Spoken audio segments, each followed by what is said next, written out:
was growing up as a young boy, I was this very shy boy.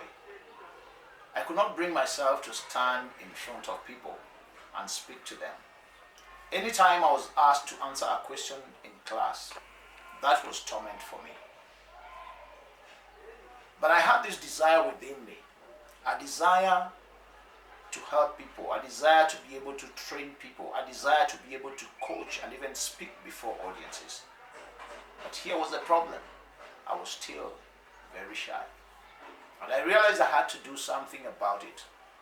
And one of the things that I did, I started studying great public speakers, the way they spoke and addressed audiences, the way they paced on the stage, the way their tone variation was going, the way they gestured with their hands.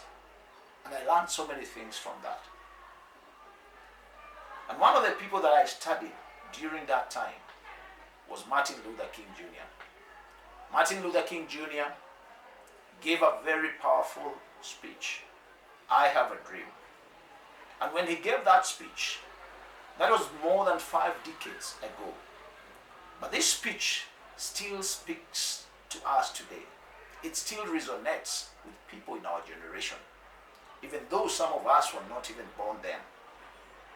And when he spoke to the masses, there are some very important things that you can glean from that speech that can help you to become a great public speaker, or rather, to be able to present a very good speech.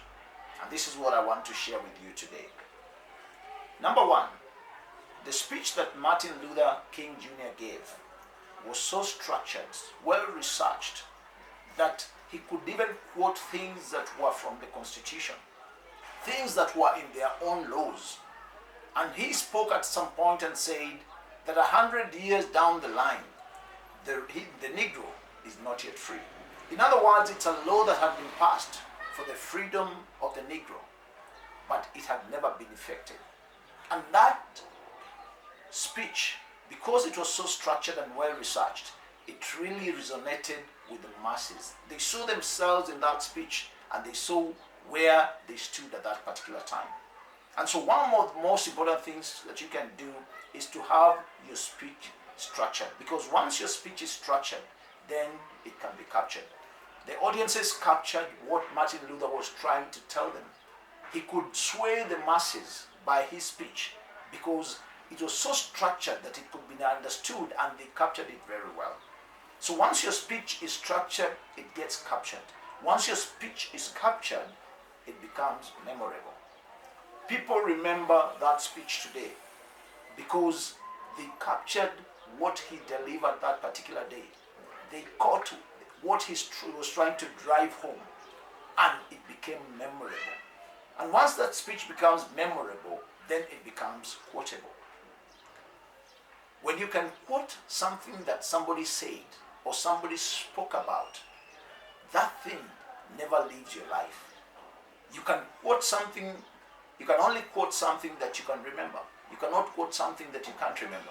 And so when that speech is structured, it can be captured, it becomes memorable, and it also becomes quotable. Now, once that speech is quotable, your speech now becomes unforgettable.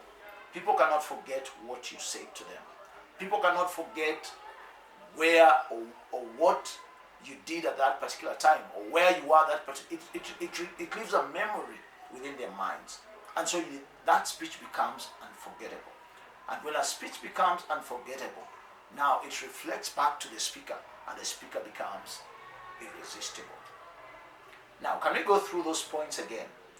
For you to have a good speech, it has to be structured for it to be captured.